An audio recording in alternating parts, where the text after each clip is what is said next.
Today I fucked up by getting creampied. Today I fucked up, so to set the scene, my SO and I are having a lazy day after the New Year's festivities. We've been laying in bed all day fried, and she suddenly decides she wants a chocolate cream pie. So naturally the puns were flowing all the way to the store and back. We ate like half the pie and the jokes started to lead into intimacy. Cut to I'm butt-ass naked and she gives me a playful push onto the bed, and my ass landed right in the cream pie. I never took it off my bed. So now I'm just laying on my belly, frantically trying to clean pie creme out of my ass crack. After all afternoon of making cream pie jokes, I didn't know that I would be the one to get creamed lol. It was hilarious, but that out an end to that for the evening. I got to post it on here because it's a little TMI to share with my friends or roommates. The new year is really bringing something new. TLDR, while making sexy time and joking about cream pies, while eating a cream pie, I accidentally sat on it and creampied my bare ass. Joke's on you, op. Your SO is just really into squat cobbler and set you up.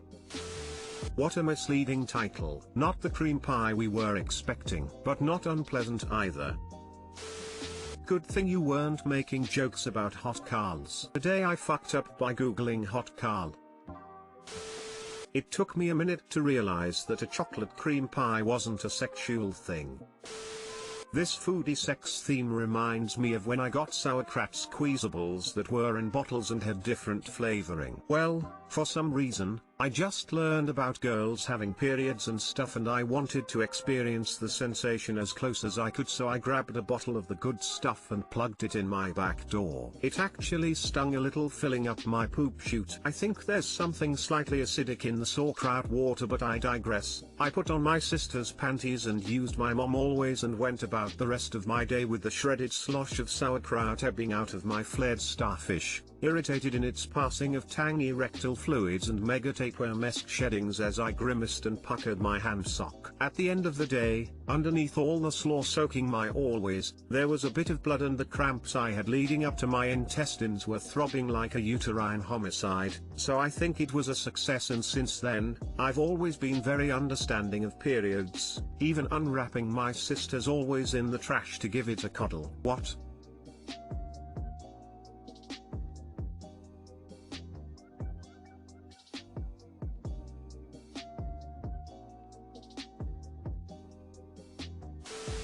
Today I fucked up by shaving my vagina. So I decided to shave my vagina, and this is the first time I've done it in a while, so I'm not used to it. Normally I just trim or whatever, I'm not really bothered as long as it doesn't grow too long. It took me quite a long time to do the main area, and next I had to move on further back. Yup, that area. I was in the shower for around half an hour by this point, so I was getting kinda tired. My mum was knocking on the bathroom door and telling me to hurry up at the same time as well. As I moved along, I don't know what went wrong, but one second I'm shaving and the next time bleeding a whole bunch. A real scary experience for me, as it took at least 5 minutes for it to stop bleeding. Lamau. Safe to say I'm probably gonna stick to trimming from now on because that shit hurt. TLDR, ended up cutting my asshole because I can't shave like a normal person. Seems like a serial killer name. Mutilates everybody's butthole and is called heinous anus. I've been there myself. My prayers go to you tonight, my friend. Thank you, hopefully I heal well, haha. Yeah, stick to trimming. Username checks out. I always manage to cut myself right near the very sensitive parts.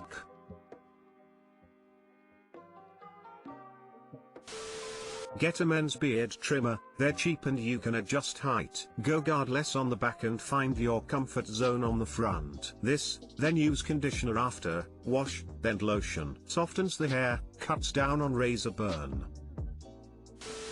Today I fucked up by yelling at my mom not to pray for me because it doesn't work. As the title suggests, today I told my mom not to pray for me. I admit it was very rude and immoral thing to say to a religious person, but I realized that too late, I guess. I'm sure she has noticed how far I am from all religions idea, and that bothered her the most. So at the dinner table we had a conversation about issues turned into smack talk, and she ended it by saying, "I'm gonna pray for the Lord to help you find the way," and I said, "Please stop praying for me because it obviously doesn't work. You can tell by the way her expression changed that she was very shocked and disappointed in me, so I had to apologize real quick and now we are okay, I guess. I don't know why I said that, it just came out of the blue like boom. I'm sure that gave me a hard lesson about anger control and how to behave. I don't consider myself an atheist, but I don't care about religion and that's it. Too long didn't read. Accidentally I end up yelling at my religious mom to do not pray for me again because it doesn't work and it was a rude thing to say anyway. I'm not religious, but many friends and family are. When I was in my freshly atheist/agnostic stage of life, I probably got frustrated with people interjecting religious comments into conversation, but now I just see it as their way of handling hardships and expressing love. When my Catholic friend or my Baptist mill say that they have been praying for me, it genuinely makes me feel all warm and fuzzy knowing that they have dedicated their mental, emotional, and spiritual energy thinking of me and wanting for my best interests. OP, I was an agnostic, tried a religion and finally found solace in spirituality. And today I respect all three because I understand it's very personal and whatever works for someone, we should respect that. It's a good thing you felt it right away how hurt she felt. This is good and will prevent you from doing it again. I feel it would be worse if you really could not see what you comments did to her. You are a good kid. She must be very proud of you. People missing the point. They think it's not rude because they don't agree with the mother's religious beliefs, but it is rude because it's insulting something personal to the mother. Just because something might be true doesn't make it not rude to say. I can say wow, you're so fat, and while true, it's still rude. People here need to grow up and learn how to be polite. P.S. If the mother practices what she preaches, she'll forgive you. Hey. My mom used to say that too. Then she would very loudly start pray/yelling toward the ceiling. Dear Lord, please show my selfish, ungrateful daughter the error of her ways. Keep your hand upon her and forgive her, Lord, for her horrible ungodly way of speaking to her mother. It went on and on from there, but I was usually walking away by then. She has been dead for years and my siblings and I look back on her religious strangeness with fondness and giggles. Sounds like very lazy parenting to me.